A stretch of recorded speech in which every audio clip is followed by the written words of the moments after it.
네, 반갑습니다. 오랜만에 인사드립니다. 한국암의교육부 건강기능식품 담당자 서민규입니다. 오늘 이 시간에는 마이크로바이옴 또 마이랩바이 뉴트리라이트라는 걸쭉한 솔루션에 대해서 하나하나 얘기를 해볼까 합니다. 우리가 뉴트리라이트를 얘기할 때 이 뉴트리라이트가 뭘 제일 잘하냐를 항상 얘기를 하는데, 그럴 때마다 대답하는 게 뉴트리라이트는 기본에 충실한 건강기능식품 브랜드입니다 라는 얘기를 많이 합니다. 또 이런 얘기도 하죠. 뉴트라이트는 늘 도전하고 혁신합니다 라는 얘기를 많이 합니다. 마이랩바이 뉴트라이트는 이 세 가지를 모두 충족하는 그러한 솔루션, 또 하나의 마이크로바이옴 플랫폼이 아닐까라는 생각을 해보는데요. 지금부터 이 마이크로바이옴의 새로운 플랫폼, 새로운 솔루션이라고도 얘기할 수 있는 마이랩바이 뉴트라이트에 대해서 하나하나 정보를 전달해 드리는 시간을 갖도록 하겠습니다. 마이크로바이옴이란 무엇인지, 또 우리 신체에서 어떤 역할을 수행하는지에 대해서 앞부분에 한번 얘기를 해 보겠고요. 또 우리가 이 키트 검사를 통해서 마이크로바이옴, 내 신체 내 조성을 검사하게 되는데, 이 조성을 통해서 우리는 과연 어떤 부분을 알 수 있을지, 또 이 부분에 도움이 되는 어떤 건강기능식품이 제공되는지에 대해서 한번 쭉 설명을 드리는 시간을 갖도록 하겠습니다. 먼저 이 마이크로바이옴의 시장에 대해서 좀 얘기를 드려야 될 것 같은데요. 마이크로바이옴의 시장에 대해서 우리가 좀 생각하기 위해서는 기본적으로 이 건강의 트렌드의 변화에 대해서 한번 얘기해 볼 필요가 있습니다.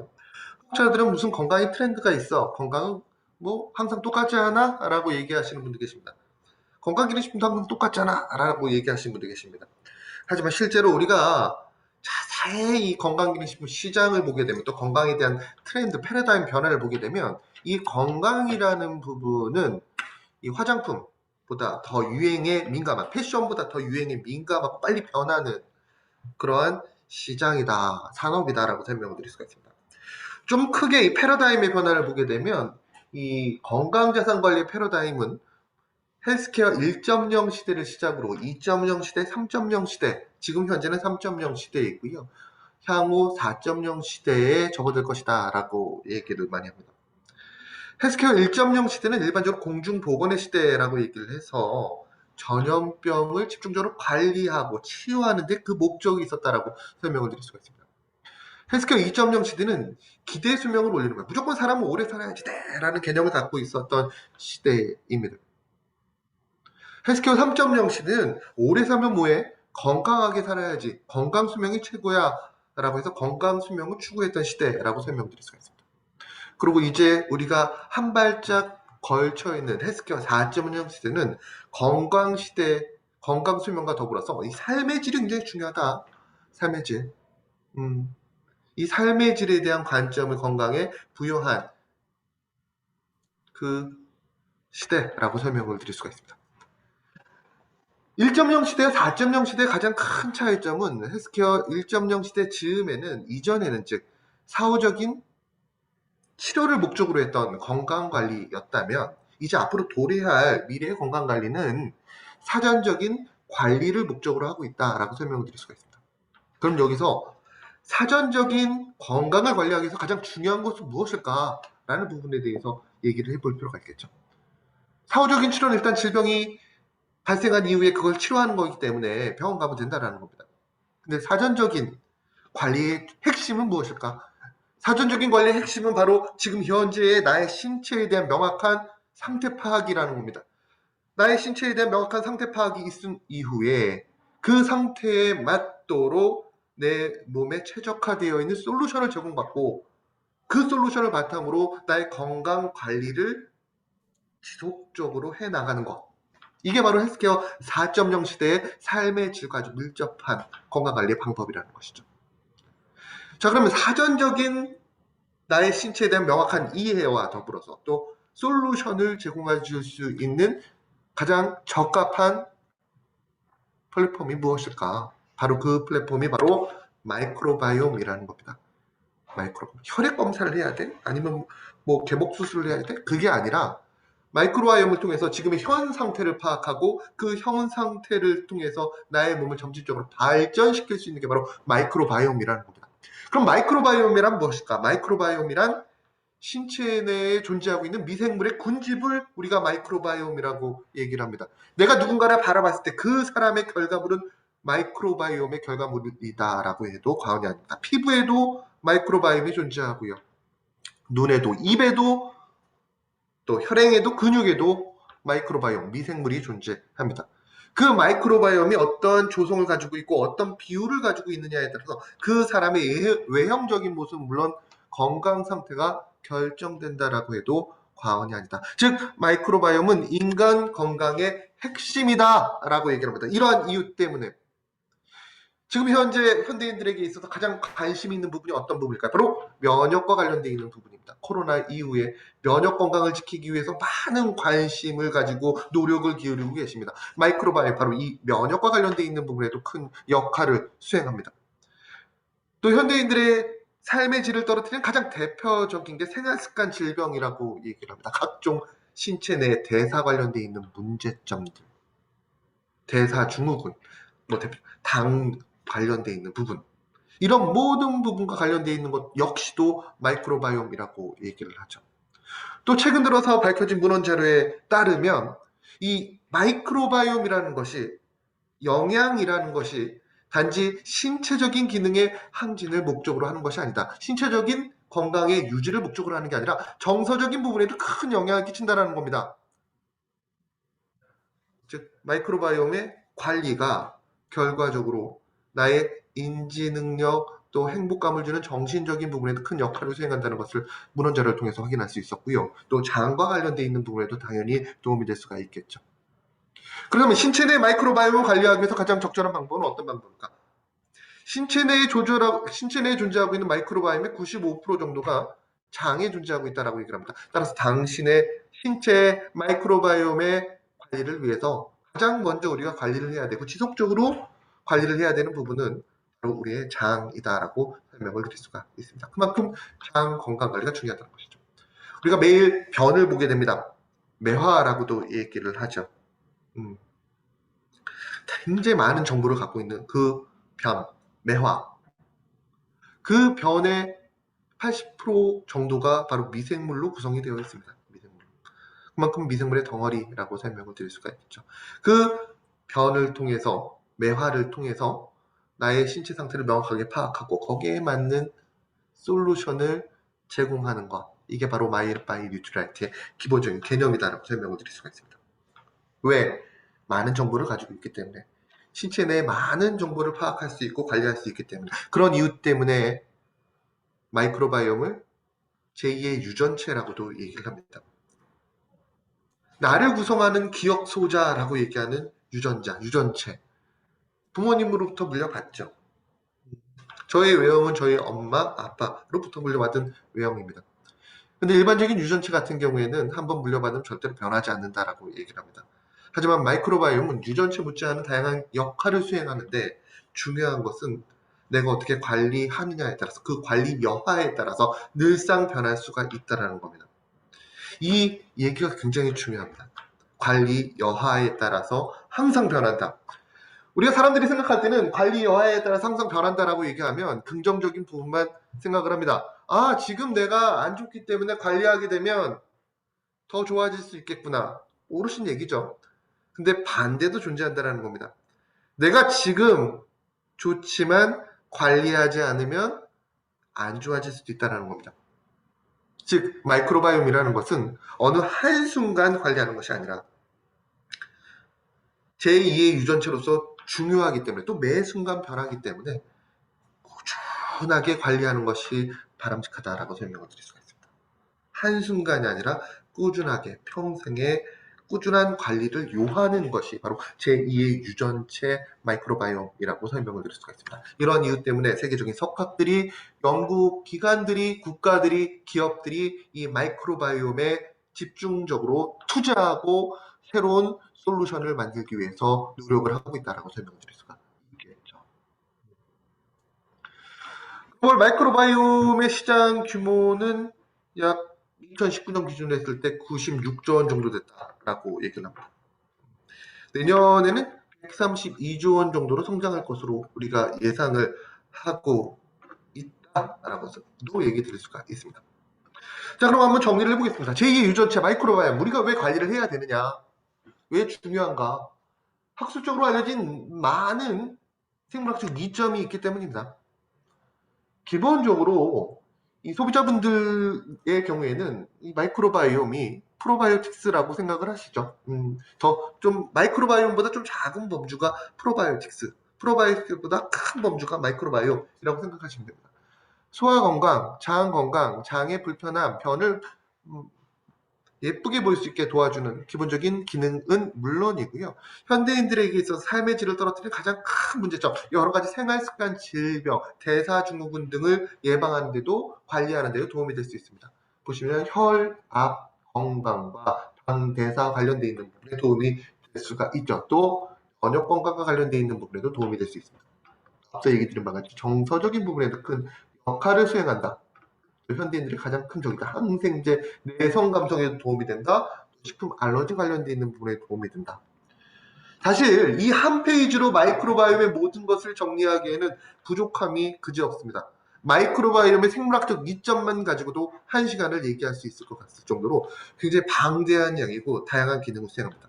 그래서 그 여러 페이지를 읽는 것보다 저는 이 멘트가 낫지 않을까라는 생각을 해봤습니다.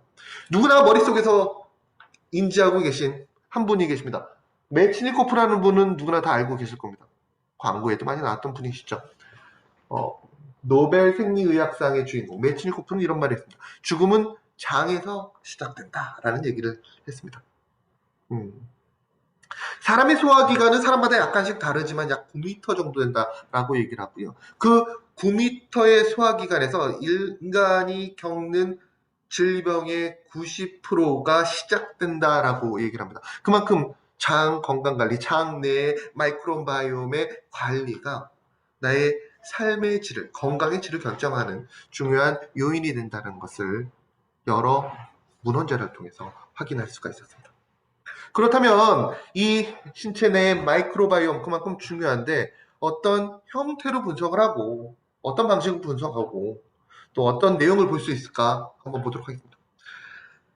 마이랩바이 뉴트리라이트라는 마이크로바이옴 솔루션은 기본적으로 자신의 현 상태를 파악하기 위한 마이크로바이옴 분석부터 시작합니다.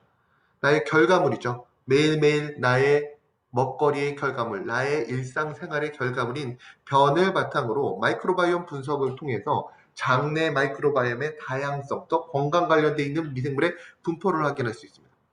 그냥 설문만 하는 것이 아니라 실제로 내 몸에서 나온 미생물의 덩어리를 바탕으로 분석이 진행된다는 거고요. 또 그 변을 바탕으로 내 몸에 도움이 되는 솔루션을 제안해 드리는 듀얼 분석을 진행하고 있습니다. 두 가지 분석을 진행하고 있고요. 이 분석 이름을 피마스라고 얘기를 합니다. 국내 유일입니다. 기본적으로 이 변 검사라고 얘기를 하죠. 매화 검사의 경우에는 마이크로바이옴 분석을 국내에서 한 2개 업체 정도에서 진행하는 걸로 알고 있습니다. 그런데 그 항목이라든지 비용적인 부분에서 어느 쪽이 더 메리트가 있는지 한번 확인해 보시는 것도 좋을 것 같고요. 여기서 또 하나 중요한 것은 국내에서 유일하게 자신의 변 상태를 고려해서 변을 바탕으로 해서 그 솔루션을 제공해주는 포스트바이오틱스 분석을 통해서 솔루션을 제공해주는 유일한 서비스가 바로 마이랩바이 뉴트라이트 서비스라고 설명을 드릴 수가 있습니다. 좀 더 자세하게 어떤 과정을 통해서 진행되는지 한번 보게 되면 먼저 변을 내 몸의 결과물을 저희 쪽으로 보내주시게 되면 그 변을 6개의 튜브로 나누게 됩니다. 6개의 튜브. 그리고 1번 솔루션부터 6번 솔루션을 변에 투입하게 되지요. 그리고 이 장과도 똑같은 환경, 유사한 환경, 우리가 모사됐다라고 얘기를 하는데요. 모사된 환경에서 배양을 하게 됩니다. 변을 안정화시키고 거기서 키운다라는 것이죠. 내 장에서 변이 유지가 되듯이. 그리고 일정 시간이 지난 다음에 1번 실험관에서 6번 실험관 중에서 변 상태, 일반적으로 우리가 포스트바이오틱스 지수라고 얘기를 하는데요. 이 포스트바이오틱스 지수가 가장 좋아진 솔루션을 AI 분석을 통해서 선정을 해서 그 선정된 제품을 제공해 드리는 서비스가 바로 마이랩바이 뉴트리라이트 서비스라고 설명을 드릴 수가 있습니다. 즉, 내 몸에서 나온 결과물에 가장 적합한 솔루션을 제공하는 서비스가 바로 마이랩바이 뉴트리라이트라고 설명을 드릴 수가 있습니다. 그런 이유 때문에 6주라는 시간이 소요가 된다는 겁니다. 짧을 수 있습니다. 하지만 보다 내 몸에 맞춰진 맞춤형 솔루션을 제안하기 위해서 6주라는 시간이 소요가 된다라고 설명을 드릴 수가 있습니다. 자, 그럼 어떤 내용을 볼 수 있을까? 또 이 내용을 바탕으로 우리는 어떠한 관리 방안을 선택할 수 있을까? 한번 얘기를 해보도록 하겠습니다. 지금 보시는 것이 바로 일반적으로 마이크로바이옴 레포트 분석 결과를 한번 요약해 놓은 내용입니다. 결과지를 받으시게 되면 건강검진을 받은 그 결과지와 아주 유사한 형태를 보실 수가 있습니다. 그냥 한두 장짜리가 아니라 전반적인 나의 변 상태를 확인할 수가 있는 그런 결과지를 보실 수가 있습니다. 만족도가 높으실 거예요. 어떤 내용을 볼 수 있을까? 기본적으로 포스트바이오틱스 균형 지수를 확인할 수가 있습니다. 뭐 뒤에 설명을 드리겠지만 이 포스트바이오틱스 균형 지수를 바탕으로 내가 어떤 솔루션이 가장 적합한지를 제안해 드린 다라고 설명을 드릴 수가 있습니다. 그 지표가 되는 것이 바로 포스트바이오틱스 균형 지수라고 설명드릴 수가 있습니다. 그리고 지금의 현재 상태를 파악하기 위한 배변 건강 마이크로바이옴의 다양성, 장내 유익균, 장내 유해균, 또 건강 관련되어 있는 장내 미생물의 수를, 종류를 확인해 볼 수가 있습니다. 자, 그럼 가장 기본적으로 나와 있는 게 어떤 것일까? 바로 마이크로바이옴의 다양성이라고 얘기를 합니다. 마이크로바이옴의 다양성이라는 것은 기본적으로 신체 내에 존재하고 있는 유익균의 비율이라고 생각하시면 될 것 같아요. 저희가 가지고 있는 데이터 구성상 내가 과연 어떤 수준의 마이크로바이옴의 다양성을 가지고 있는지를 우리가 분포도를 통해서 확인할 수가 있습니다. 정중앙에 위치하면 데이터의 중앙이구나. 많은 사람들 중에서 내가 보통 정도의 가장 일반적인 마이크로바이옴 다양성을 가지고 있구나 라고 생각하시면 됩니다. 반면에 낮은 쪽으로 가게 되면 나의 장 내 마이크로바이옴의 다양성이 떨어지구나. 마이크로바이옴의 다양성이라는 것은 기본적으로 내 신체 내에서 인지와 대사와 콜레스테롤, 또 탄수화물 대사 등 신체 유의미한 역할을 수행하는 다양한 미생물들이 존재하지 않는다는 것을 의미합니다. 기본적으로 마이크로바이옴의 다양성이 상대적으로 낮은 쪽에 있다는 것은 전체적으로 봤을 때 나의 일상생활과 식생활에서 장 관리가 마이크로바이옴 관리가 전반적으로 이루어지지 않는다는 것을 의미한다라고 설명드릴 수가 있습니다. 따라서 이 레포트를 보시게 되면 기본적으로 우리가 딱 봐야 될 게 첫 번째로 나온 항목, 이 마이크로바이옴의 다양성을 올리기 위한 남들보다 높은 수준으로 가기 위한 준비를 하시고 관리를 하셔야 된다라고 설명을 드릴 수가 있습니다. 마이크로바이옴 다양성 이후에 나온 것이 바로 장내 유익균과 유해균을 확인할 수가 있습니다. 장내 유익균은 기본적으로 락토바실러스와 비피도박테리움을 확인하실 수가 있습니다. 락토바실러스는 소장 내에 존재하는, 소장에 주로 거주하면서 소장의 기능에 도움이 되는 장내 유익균을 우리가 락토바실러스라고 얘기를 하죠. 비피도박테리움의 경우에는 대장에 존재하면서 거주하면서 대장의 기능을 높여주는 프로바이오틱스를 우리가 비피도박테리움이라고 얘기를 합니다.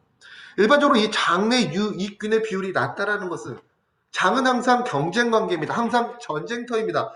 유익균의 수준이 높다라는 것은 반대로 유해균의 수준이 낮다라는 것을 의미하고요.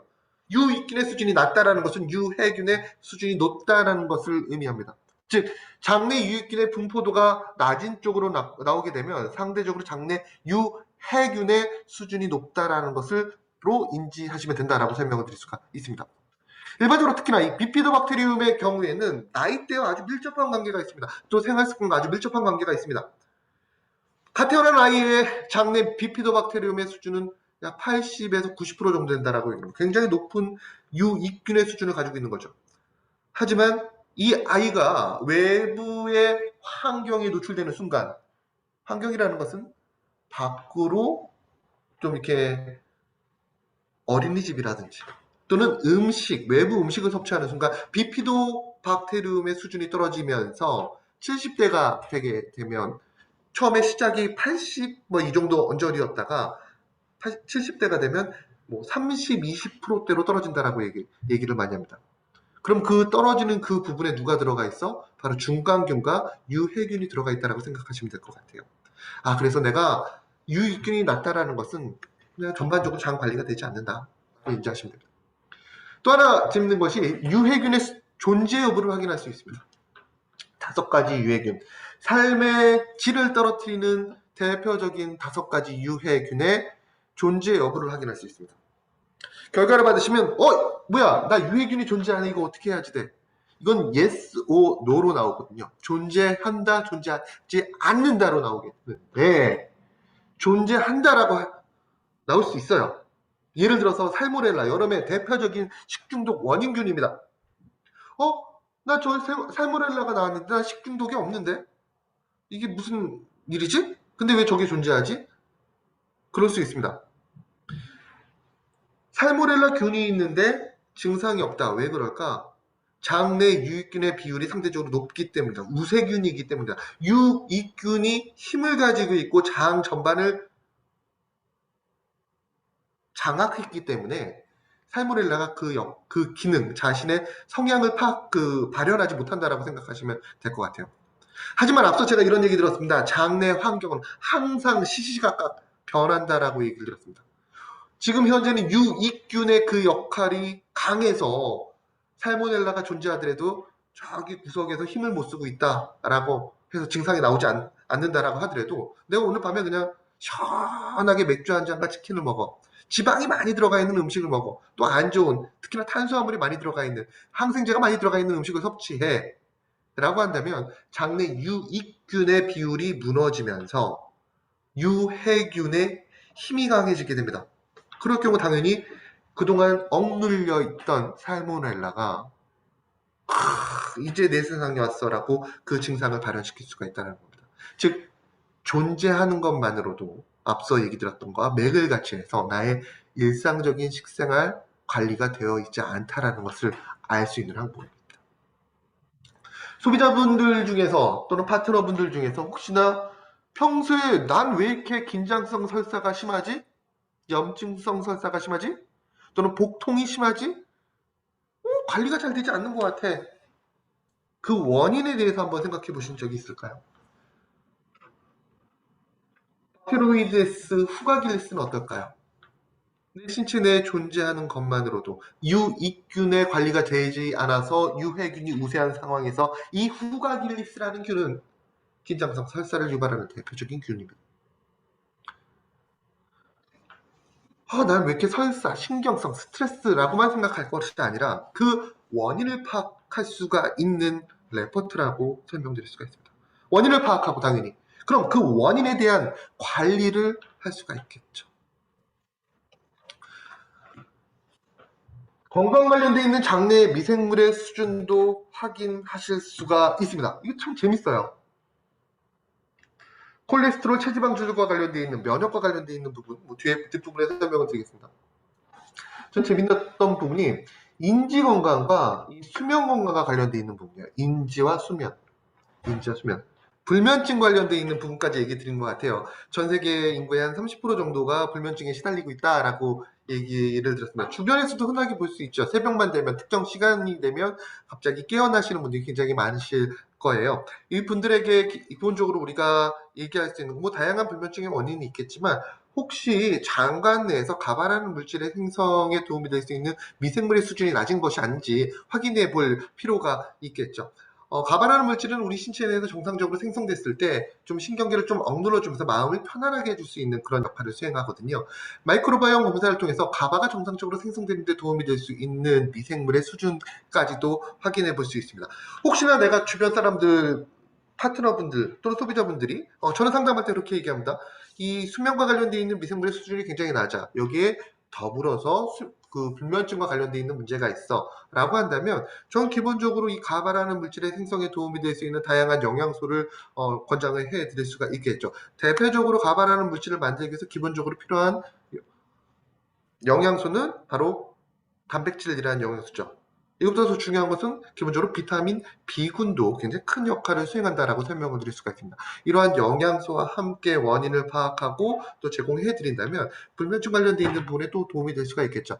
또한 불면증이라고 하면 주무시기 전에 이 환경도 굉장히 중요합니다. 뇌를 자극시키는, 즉 눈을, 시각적인 요소를 자극시키는 행동들을 하지 않는 것도 굉장히 중요하다라고 얘기를 하죠. 주무시기 전에 그래서 스마트폰이나 뭐 요즘 사람들 자기 전까지 유튜브를 보고 자는 사람들이 굉장히 많다라고 얘기를 하는데요. 이런 행동들을 하지 않도록 생활습관 조언과 더불어서 영양적인 조언을 해주신다면 이 수면과 관련되어 있는 부분에 더 긍정적인 변화를 도출해낼 수 있지 않을까라고 생각을 해봅니다.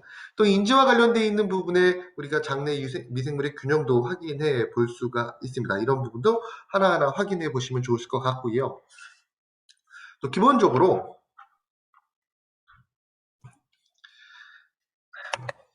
콜레스테롤 건강과 관련되어 있는 또 체지방 조절과 관련되어 있는 미생물의 수준도 확인해 보실 수가 있어요. 콜레스테롤은 어떠한 부분과 좀 연관성이 높을까요? 바로 혈행과 관련되어 있는 부분에 연관성이 굉장히 높겠죠. 심혈관계 질환과 관련되어 있는 부분. 콜레스테롤 관련되어 있는 미생물의 수준이 굉장히 낮아 문제가 있어 라고 한다면 우리가 해줄 수 있는 조언은 어떤 조언들이 있을까? 어떻게 좀 생활 습관을 변화시켜야 될까? 너는 콜레스테롤 조절하는 능력이 떨어지기 때문에 또 본인은 이 조절 능력이 떨어지기 때문에 콜레스테롤을 조절할 수 있는 생활 습관 방법을 제안하시는 것이 좋습니다. 그렇다면 신체 내에 존재하고 있는 콜레스테롤은 과연 왜 생길까? 왜 그 수준이 계속적으로 올라가는가를 파악해 볼 필요가 있겠죠. 많은 분들께서 콜레스테롤 그러면 내가 외부에서 섭취하는 음식이 대다수일 거라고 생각하시는 경우가 있을 수가 있습니다. 하지만 중요한 것은 콜레스테롤이라는 것, 우리 신체 내에 존재하는 콜레스테롤의 25%만이 외부 음식물에 의한 결과물이라고 생각하시면 되고요. 나머지 75%는 신체 내에서 합성되는 과정을 거치게 됩니다. 그러면 신체 내에서 콜레스테롤이 합성될 때 가장 큰 기여를 하는 인자는 누구일까? 바로 탄수화물이라는 인자라고 설명을 드릴 수가 있습니다.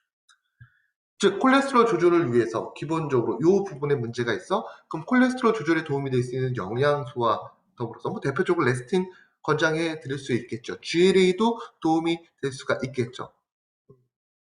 이런 영양소와 더불어서 일상적인 생활 속에서 신체에 존재하고 있는 25%의 지분을 가지고 있는 콜레스테롤에 탄수화물의 음식물의 섭취를 조절하고 또 신체 내에서 탄수화물을 조절할 수 있는 유도를 하시는 것도 도움이 될 수가 있다라고 설명을 드릴 수가 있습니다. 또 체지방 조절 관련되어 있는 미생물의 수준이 떨어지면 당연히 체중 조절에 더 신경을 쓸 수밖에 없겠죠. 또 번역 관련되어 있는 미생물도 확인해 볼 수 있습니다. 이 부분에 있어서는 또 삶에 불편함을 주는 요소들이잖아요. 설사 관련되어 있는 미생물, 변비 관련되어 있는 미생물, 또 복부 팽만만 관련되어 있는 미생물의 수준도 확인할 수 있습니다. 이 수준은 낮으면 낮을수록 좋은 거예요. 나는 설사 관련되어 있는 미생물의 수준이 굉장히 높아. 그럼 설사가 빈번하게 나올 수 있는 여건이 된다라는 겁니다. 남성분들이 많이 해당이 되는 내용이에요. 남성분들. 우리 남편이 이렇게 출퇴근 시간에 이렇게 설사를 많이 하지 업무 스트레스가 많아서 그런가? 아니요. 그 부분도 있겠지만 기본적으로 장내 미생물 관리가 되지 않기 때문이다라고 설명드렸어요. 여성분들 같은 경우 변비 굉장히 심하시죠. 기본적으로 여성분들이 변비 심한 이유는 장내 연동 운동의 능력이 떨어지기 때문이다라고 얘기를 하고요. 또 기본적으로 장내 연동 운동은 복근이 존재해야지만 가능하다. 좀 강해질 수 있다. 상체 운동을 많이 해야 된다라는 얘기를 많이 합니다. 더불어서 신체 내 변비를 유발하는 미생물도 존재한다라는 거 꼭 기억해 두시기 바라고요. 이런 부분을 통해서 확인할 수 있습니다. 건강 관련된 지표 미생물은 다음과 같은 미생물을 통해서 지금의 현재의 상태에 대해서 명확하게 파악하실 수 있습니다. 콜레스테롤 조절과 관련돼 있는 부분, 체지방 관련돼 있는 부분, 수면, 면역과 관련돼 있는 부분, 일상적인 생활 속에서 문제를 일으키는 설사, 변비, 복부, 불편과 관련돼 있는 미생물의 수준을 확인할 수 있습니다. 또 재밌는 것은 탄수화물 소화 관련돼 있는 미생물의 수준도 확인할 수 있습니다. 나는 탄수화물을 즐겨 섭취하는데 탄수화물 소화 관련돼 있는 미생물의 수준이 낮으시면 문제가 있으시면 탄수화물 섭취를 조절하셔야 되겠죠. 우리나라 분들의 상당수가 탄수화물 중독에 빠져 있다라고 얘기를 합니다. 탄수화물을 즐겨 섭취하고 또 그 문제가 굉장히 많습니다. 근데 탄수화물 소화 관련돼 있는 부분에 문제가 있어? 그럼 당연히 탄수화물을 조절하셔야 되겠죠. 단백질 소화 관련돼 있는 미생물. 단백질은 신체 건강에서 굉장히 중요합니다. 그런데 이 소화 관련돼 있는 미생물에 문제가 있어. 그럼 어떻게 해야지 돼? 단백질을 줄여야지 돼? 이건 안 됩니다. 왜? 단백질은 신체의 가장 기본적인 요소이기 때문에. 그럼 어떻게 해야지 돼? 단백질을 소화하는 데 관련되어 있는 미생물의 수준이 좀 문제가 있으면 단백질이 아니라 다른 형태의 영양소를 섭취해야죠. 아미노산 형태, 소화 부담이 적은 형태, 이런 형태로 좀 조절을 해주시면 좋을 것 같다라는 생각을 해봅니다. 또 직접적으로 솔루션을 제공하는 포스트바이오틱스 분석 결과도 확인해 보실 수가 있습니다. 포스트바이오틱스가 무엇일까? 우리가 장을 지키기 위해서 식이섬유를 섭취합니다. 또 유산균을 섭취합니다. 궁극적인 목적은 무엇일까요? 장 건강이죠. 그럼 그 장 건강을 일으키는 요소가 뭘까? 식이섬유가? 아니요. 프로바이오틱스가? 아니요. 프로바이오틱스와 식이섬유는 결과적으로 장내에 존재했을 때 장 건강을 지켜주는 포스트바이오틱스 인자를 생성하기 때문에 장 건강을 지켜줄 수 있습니다. 즉 포스트바이오틱스는 유익균의 대사 물질로서 장 건강과 신체 건강에 전반적인 기여를 수행하는 물질을 의미한다라고 설명을 드릴 수가 있습니다. 이런 포스트바이오틱스는 다음과 같은 부분을 우리가 포스트바이오틱스라고 얘기를 합니다. 복합 아미노산, 신경전달 물질, 세포 파쇄물, 비타민과 무기질, 항균 펩타이드, 장뿐만 아니라 신체 전반적인 부분에 도움이 된다는 요소들이지요. 우리가 프로바이오틱스를 섭취하게 되면 이러한 인자들이 생성되기 때문에 신체 전반적인 부분에 도움이 된다는 것을 확인할 수가 있다는 겁니다. 마이르바이 뉴트라이트는 이런 포스트바이오틱스 분석을 통해서 나의 장관 내의 전반적인 수준을 끌어올려줄 수 있는 솔루션을 선정해서 제안한다라는 개념을 가지고 있습니다. 그럼 이 나와 있는 일반적인 6가지 포스트바이오틱스 인자 중에서 어떤 인자를 우리가 지표 물질로 활용하는 것인가?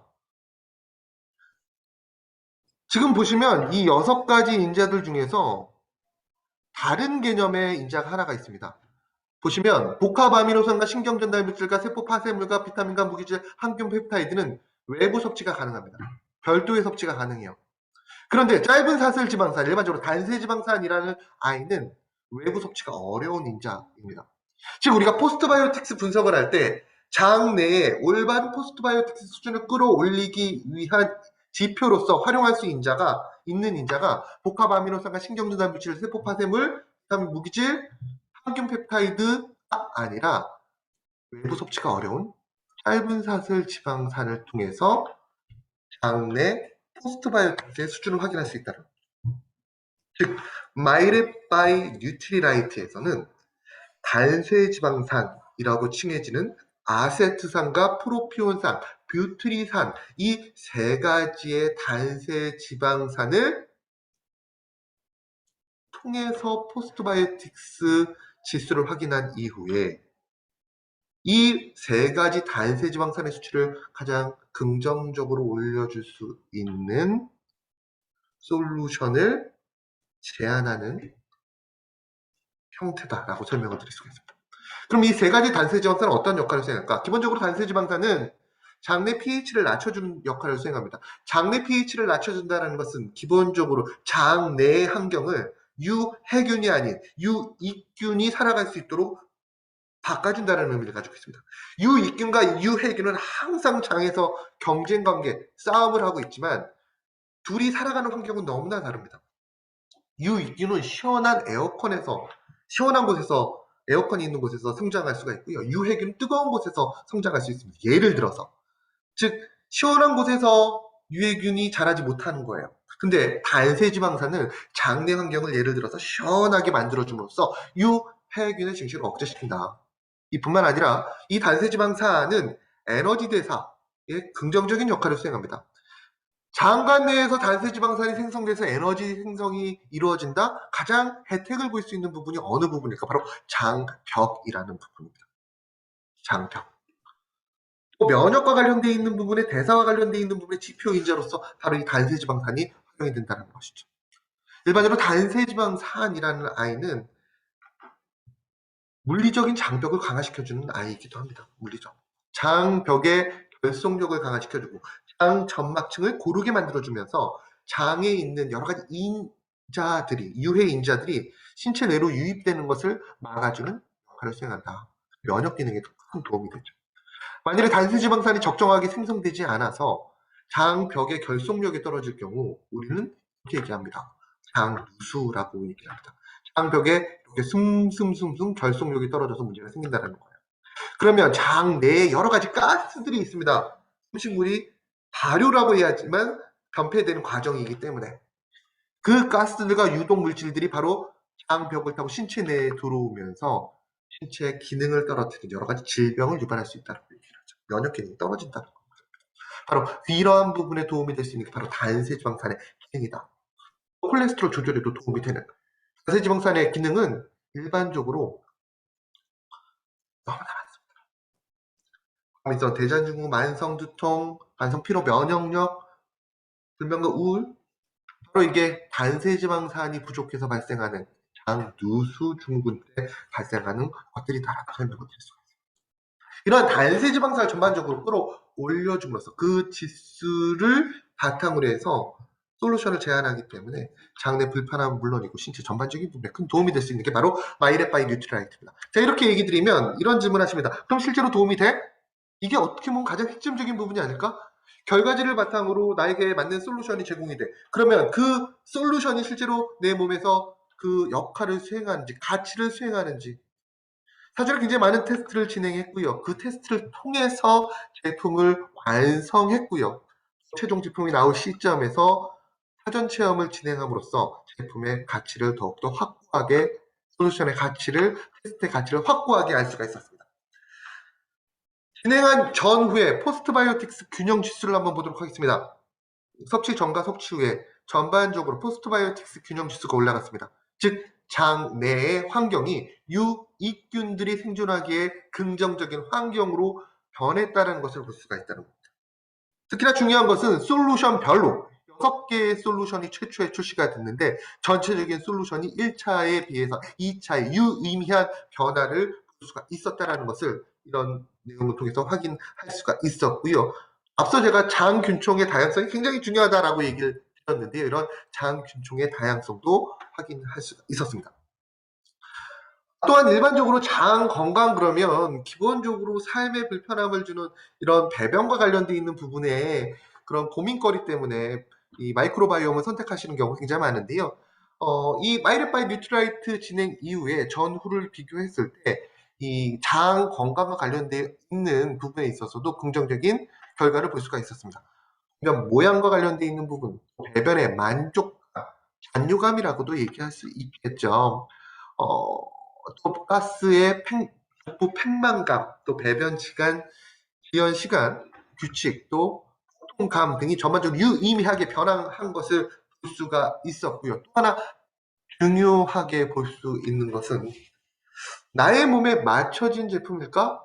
그런 이유 때문일까? 특히 섭취 1주차에 급격한 변곡점을 나타냈다는 겁니다. 일상적인 생활 속에서 나에게 불편함을 주는 복통감과 약간의 화장실 다녀 이후의 불편함 등이 전반적으로 빠르게 나아졌다는 것을 이런 주관적인 테스트를 통해서, 주관적인 검사 결과를 통해서 설문지 결과를 통해서 확인할 수 있었다라고 설명을 드릴 수가 있습니다. 이런 기능을 가지고 있는, 이런 가치를 가지고 있는 솔루션이 바로 마이랩바이 뉴트리라이트입니다. 6가지 솔루션 제품이 출시가 됩니다. 그래서 제가 항상 얘기 드리는 거는 6가지 제품의 출시가 되지만 기본적으로 생각하실 거는 그냥 하나의 제품이다라고 생각하시면 됩니다. 하나의 제품. 왜? 6개의 제품은 생각하실 필요가 없어요. 나에게 맞는 체변을 통해서 나에게 맞는 하나의 제품이 제한되기 때문에 그 제품을 섭취하시면 빠르게 그 가치를 느끼실 수가 있고요. 변화되는 자신의 장내 환경 또 신체 건강 상태를 확인하실 수가 있다라고 설명을 드릴 수가 있습니다. 많은 분들께서 저한테 이런 얘기를 하십니다. 6개의 제품이 출시가 되는데 6개의 제품 치고는 한국인들의 다양한 장내 환경을 반영하기에는 좀 부족한 거 아닙니까? 라는 얘기를 굉장히 많이 합니다. 결론적으로 얘기 드리면 이 6개의 제품은 지금 현재 기준으로 한국인들의 장내 환경의 94%를 커버할 수 있습니다. 94%. 굉장히 높은 수준이죠. 또 지금부터 계속적으로 저희가 데이터를 쌓고 개발을 하고 진행을 하면서 더 나은 제품들, 또 더 많은 종류의 제품들이 출시가 될 것으로 예상이 되고 있습니다. 그런 부분을 확인해 주시면 좋으실 것 같습니다. 지금까지 마이랩바이 뉴트라이트 관련되어 있는 내용에 대해서, 특히 결과지를 통해서 우리가 어떤 부분을 볼 수 있는지에 대해서 하나하나 좀 설명을 드렸습니다. 결과지가 생각보다 다양한 부분으로 또 활용이 될 수 있을 거라고 생각을 하고요. 또 지금 현재 상태에 대해서 명확하게 파악하면서 비즈니스에 큰 도움이 되리라 저는 파악을 해봅니다. 결과지 받으시면서 또 제품과 관련되어 있는 부분, 또 건강과 관련되어 있는 부분 많이 좀 숙지하시고 연구하시면 우리 비즈니스에 큰 도움이 되지 않을까라고 생각하면서 오늘 제가 준비한 내용을 마치하겠습니다.